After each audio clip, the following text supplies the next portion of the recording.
Hello and good evening, ladies and gentlemen. Welcome to a new episode of The Giving Hand. Today we're gonna have a special guest. He is a volunteer in the Kuwait Red Crescent Society. He's gonna talk more about his tasks, challenges, achievements, and much more about this society. So please, dear viewers, stay tuned. Kuwait Red Crescent Society is a humanitarian voluntary society that aims to offer support for the most dire situations, whether they are social issues, wars, or natural disasters. Kuwait Red Crescent Society is an independent institution and it works alongside official authorities in humanitarian causes. It includes in its sphere of work all the provinces of the country, and it has the ability to open a branch in any province. Hello and good evening, ladies and gentlemen. And now with our guest, Farouk Khazal. He is a volunteer in the Kuwait Red Crescent Society. So hello and good evening. Good evening to you. We are so happy to have you with us in our show. Thank you. Thank you very much. So first of all, Mr. Farouk, let's talk about yourself. Introduce yourself to our dear viewers. Actually, my name is Farooq Khazal. I am a Public Authority of Applied Education employee. And beside that, I am a volunteer in Kuwait Red Crescent Society. So you are a volunteer in the Kuwait Red Crescent Society. Let's talk more about this society, its tasks, objectives, and much more, please. Actually, this society was founded in 1966, and the main purpose of this society is the humanitarian, helping the people, supplying, giving foods, waters, shelters for the people in need. So it's basically focused on the humanitarian work, actually. Exactly. So what is your task in this society, Farouk? Actually, my task, everything is related with the humanitarian. Yes. Sometimes it happens, let's say, locally or global-wise. Locally, we had, let's say, a lot of campaigns we've been through. Recently, 2 years ago, or more than 2 years, the COVID-19 crisis we've been through. We was supporting the Ministry of Health to just to support them how to deliver the vaccination. Yes. And keeping people away from having COVID-19. Amazing. We're going to elaborate more about COVID-19 period time, but let's talk now about the campaigns. Since you mentioned that, how many campaigns actually that the Kuwait Red Society done so far? To be honest, there is a lot of campaigns. There is annually campaigns such as usually in Holy Ramadan. Yes. We have the Iftar Sa'im campaign. We have in the summer water distributing campaign. We have in the winter supplying people in need with winter clothes as well. Iftar Sa'im campaign, usually the whole month before the Iftar time, we usually supply and more than 3,000 or 2,500 to 3,000 meals each day. Amazing. For the whole month. Wow. The water campaign, usually in the middle of the summer. Everyone knows that in the summer it's very hot, and some people they've been through dehydration of the, let's say, less drinking water. Yes. So our society, they say they have to do this campaign just to provide 1,000 of water packages every day for the whole August.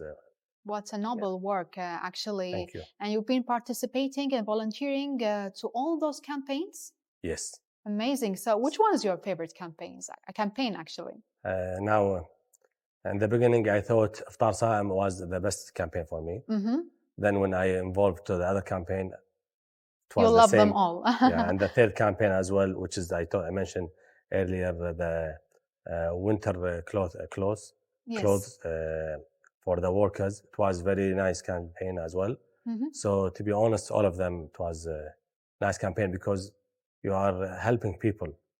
Exactly. And this is what makes me more happy and happy. Amazing. So what are actually the processes once you join the campaign? Like for me, if I'm a volunteer in the Kuwait Red Crescent Society, what are the processes to do such work? Let's say, for example, Iftar Sa'im. Now, every campaign is different than the others because of the, let's say, of the kind of the, let's say, the campaign. After Sa'am, we have to deal with the companies 2 months ago, Yes. before the Ramadan, just to arrange the meals and to make sure the quality of the meals we have to distribute. And then we have to do meetings always to know where the places we have to give these iftar sa'a meals. Yes. We spot the places where are away from cities, because there is a lot of workers, they don't have time to cook their let's say meal. Yes. So we go and spot these places and arrange the places, and then before the iftar, let's say, in 1 hour and a half, we prepare our meals and gather our volunteers as well, and we start distributing these meals. Yeah, that's amazing. So I'm pretty sure all the team are doing their hard work to help all the needy people. And how many actually members are they in the organization, in the society actually? I believe it's more than thousands. Oh, amazing, actually. From all ages? All ages and all nationality in Kuwait. Oh, not even limited in the Kuwaiti people? No. So if I want to volunteer, or someone wants to volunteer in this society, what are the procedures for that? To be honest, it's very easy steps. Yes. Because we like to, let's say,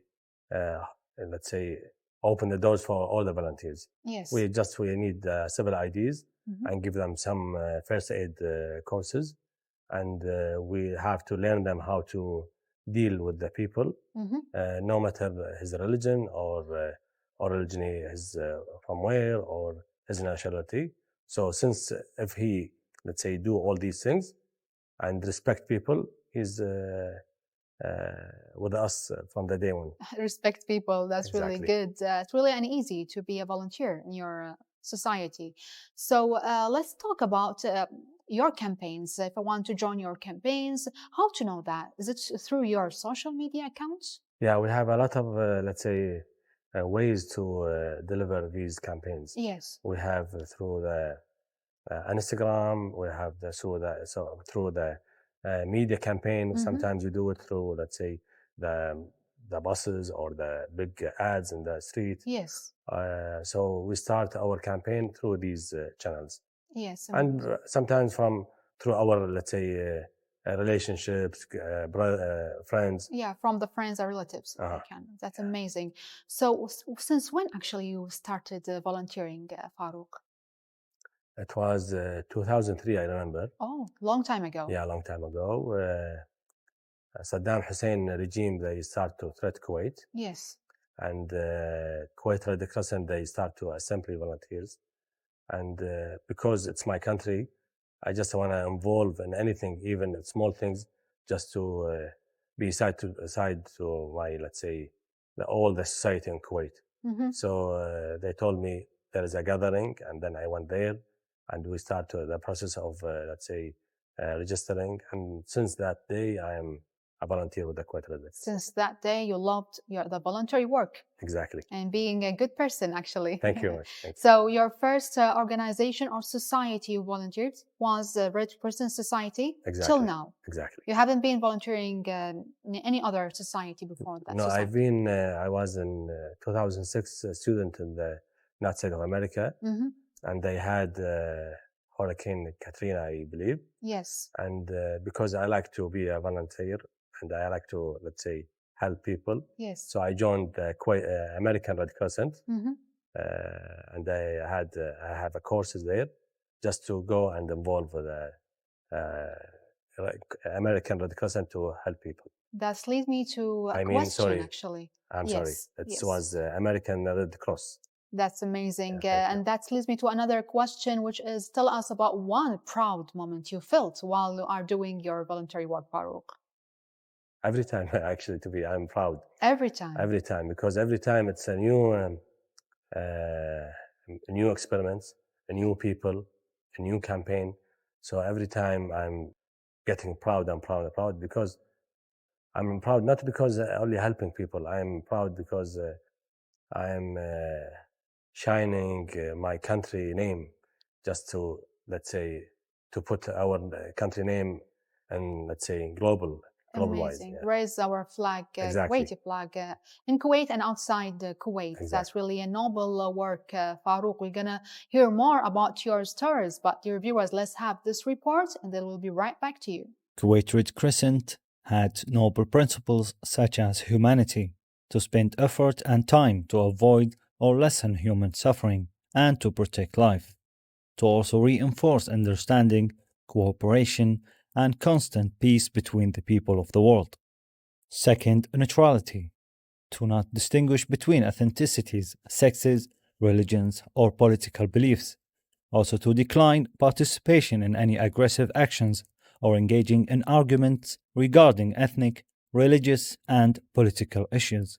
And we are back again, dear viewers, with our guest, Mr. Farouk Khazal. So, Mr. Farouk, we've been talking about your voluntary work, and since you've been volunteering from 2003, it's really a long time, long years, and I'm pretty sure you faced too many situations, too many problems and challenges. Can you please elaborate more about the challenges you faced? Now, basically, the challenges I've been through, there are a lot because since 2003.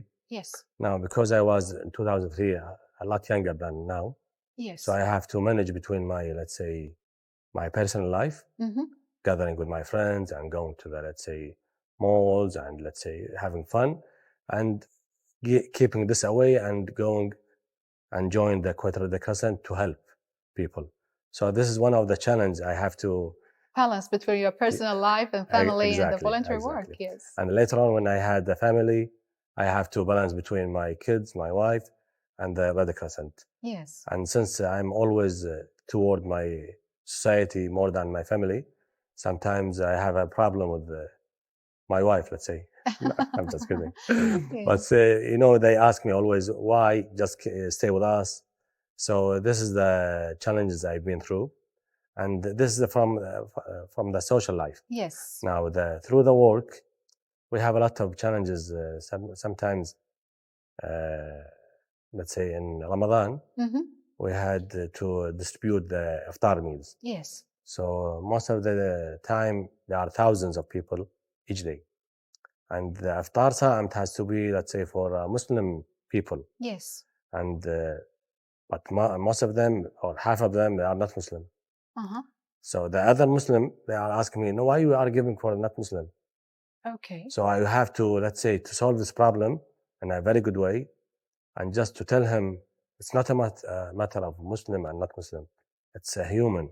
Oh, amazing. So you have to, let's say, respect him, equalize them all together, and deal with the people in one, let's say, line. Well said. So you have to, not only working, you have to work, and you have to convince people to, let's say, believe in what you are doing. Yeah, that's amazing. You shedded the light about that all people are equal. This voluntary work actually is about humanitarian work. It doesn't mean that to focus on one nationality and on one religion. Exactly. So for all people actually. So now let's talk about how actually the voluntary work of being as a volunteer shaped your life and changed your perspective for life. Now, the whole my life, I was everything was good. Yes. Only the thing I have a lot of problem with timing. I'm always late. Okay. I don't respect time. But when I involve with the Red Crescent, I have to manage my time. I've been to courses, time management, just to manage between my life and the voluntary. So how about you are being a volunteer as you are actually an employee, actually? Exactly. So how do you manage your time as being an employee and also a volunteer, not only your personal life? Sometimes if I have to take a leave from my work, I take a leave, and then I go to join the Red Crescent if there is a big, let's say, campaign or issue. And most of the campaign, or let's say our works, most of them in the afternoon. Yes. So once I am done from my work, I go directly join the Red Crescent, let's say, activities and join them. So sort of I did it. managing between these two works, actually. my work and. So, did you learn anything from voluntary work as in a personal life and also as an employee? You mentioned that you learned actually how to manage your time. Exactly. And because you entered too many workshops, how to manage your time. What else did you learn from that? Learn that we are very lucky Mm-hmm. since we are in our country, because we have everything. We have a very nice life. Yes. So because once you're involved with the people, they need, let's say, clothes, or let's say food, or campaign, let's say shelters, you will appreciate your life. Amazing. So this is makes me very, let's say, thankful to my God and my country, because what they provide me. And we are appreciating you, actually, Thank and you. all the members in the Red Crescent Society, and all appreciation for their efforts, actually.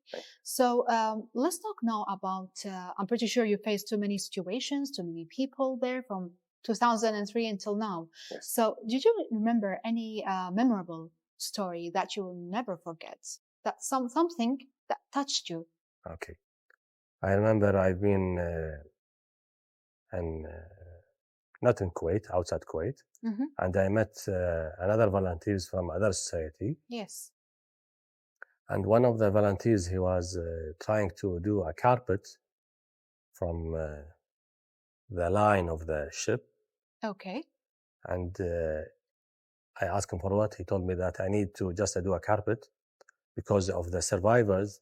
When they join us, some of them are Muslims, and he need to keep a clean place for them to put their foot after they do the wudu. And he was totally different than their, let's say, religion, their, let's say, country. Oh, you mean the one who made the carpet? He wasn't Muslim? He wasn't Muslim. Oh, amazing. And he don't know how to do the carpet. Uh-huh. But he was brushing himself just to create a carpet, temporary carpet at least. Amazing. Just to take care of the other kind of people. I mean, other religion of people. Wow. So in this case, I thought, before that, I thought I reached the maximum for helping people. Mm-hmm. But in the end, no, it was comparing what I saw. Yes. It's much better than what I achieved. Amazing. So the more the experience you have, the more you will learn and learn. Learn and learn. Exactly. That was really a touching story you told us, Farouk. So let's get back to the campaigns. Did you experience those campaigns outside Kuwait, abroad, or only here in Kuwait? Yes, we've been to Jordan. Oh, good.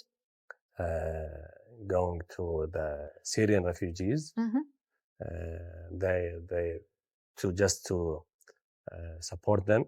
Yes. And relieve them and give them, let's say, better shelters, coupons for food coupons. Yes. Because they are away from civilization. Mm-hmm. So the Kuwait Red Crescent, they tried their best just to support these refugees. Yes. In Jordan. So only in Jordan so far? No, I've been to Italy as well. Oh, amazing. Yeah. Joining there is a society called SOS Mediterranean. Okay. And this society, it's a humanitarian society, just to help the people, immigrants people, crossing the Mediterranean to Europe. Uh-huh. So I've been to this You've been to mission. this. And what actually you wish to achieve, Farouk, in the future? Since you've been participating or volunteering not only in Kuwait, you said in Jordan, in Italy, what do you wish to achieve in the future? The maximum I can. The maximum we can, let's say, give the people more, let's say, better life. Better life. Yeah. Mm-hmm. In terms of, let's say, homes, quality of food, education as well. Because Kuwait Red Crescent, they never underestimate education-wise. I mean, education, let's say, people, because some people they don't have fees, let's say, just to pay their kids fees, school fees. So what I'm trying, or I hope we can just cover the whole world. I'm pretty sure you will, Farouk, inshallah, in the future. Thank you. We're gonna hear more about your stories. But dear viewers, let's have this report. Let's watch it together, and then we'll be right back to you. Giving is probably one of the noblest actions a person could do to help others, whether it is by offering charity or your time. On a large scale, volunteering for a humanitarian cause has a positive effect on the world we live in. On a personal level, a study by Campbell Systematic Reviews shows that volunteers are observed to have a reduced mortality risk compared to non volunteers. The review shows that volunteering adults above 65 experience improved mental and physical health. And we are back again, dear viewers, with our guest, Mr. Farouk Khazal. So, Mr. Farouk, let's talk now about our future generation, which are just our children. Do you have any workshops organized for our children through your society, Red Crescent Society? Yeah, sure, because in the end, our generation will get bigger and bigger, and there is nobody will, let's say, take their places. Yes. So we have to take care of the children, our children, just to let them involve with the society and learn them how to help people, take care of people. And the last summer we had a very nice workshop for the children in terms of teaching them how to do the first aids, to, let's say, take care of people in need for shelters, to provide them for food. Amazing. So it was very helpful workshop for the kids. So it's like teaching them how to be, you said like an off air, you named it like المتطوع الصغير in Arabic, which is the little or the young volunteers. The young volunteers, which is really a unique name. Why you named it like that? Because they are young. Because they are young. And they need to be future volunteers. Exactly. That's amazing. Yes. So do you have any future workshops for them? Not even in the holiday, the summer holiday, No, even during the schools? No, actually before that, I remember that in the end of the last semesters, yes, the Kuwait Red Cross Society. So we have the Kuwait Red Cross. They reward them because what they achieve good grades from their school. So the kids and the small young generation, they are always in our plan, giving them, let's say, the workshops to reward them and to, let's say, involve them in the winter campaign as well. Yes. Since the winter and it's coming, we involve these small generation just to packing the winter clothes. Yes. For the workers and distribute them to them. That's amazing, actually. So moving from children to adulthood. Tomorrow we have the election day, the 29th of September. Exactly. So tell us about your preparation for that special day for all Kuwaitis. Now, since our volunteers, Kuwait Red Cross volunteers, they they trained very well for the first aid, let's say. Yes. So we did a plan, distribute our volunteers, and where the election happens, and they are ready just to do the first aid if someone need, and as well to just help the handicaps to push them in their, let's say, wheelchair. Yes. So this is one of the things we are preparing just to. It's really a hard work, actually, you're doing. Tomorrow is really a hard day. Exactly. From the morning till evening. Exactly. You've been there, like you'll be going to be like around 16 hours volunteering. Sometimes more, yeah. Sometimes more. That's amazing. So wish you all the best for tomorrow. Thank you very much. Thank you. So what do you wish about for your actually society, the society, Red Crescent Society? Do you have any wishes or hopes? Yes, our society, global-wise, we already covered more than 100 countries. Yes. And I wish we have the capable to cover more countries than 100. Because since we are a very small country, but at the same time, we are covering more than, let's say, third of the countries in the world.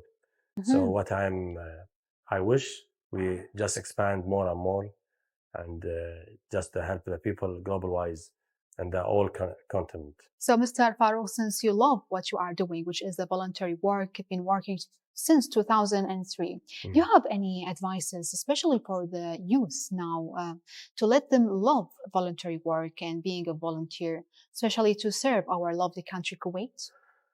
Yeah, actually, I encourage all the young people just to at least they give from their time, at least the minimum they can, to be involved with the humanitarian, let's say, work. Yes. Because and it will help them in a lot of phases, give them more confidence, more happiness.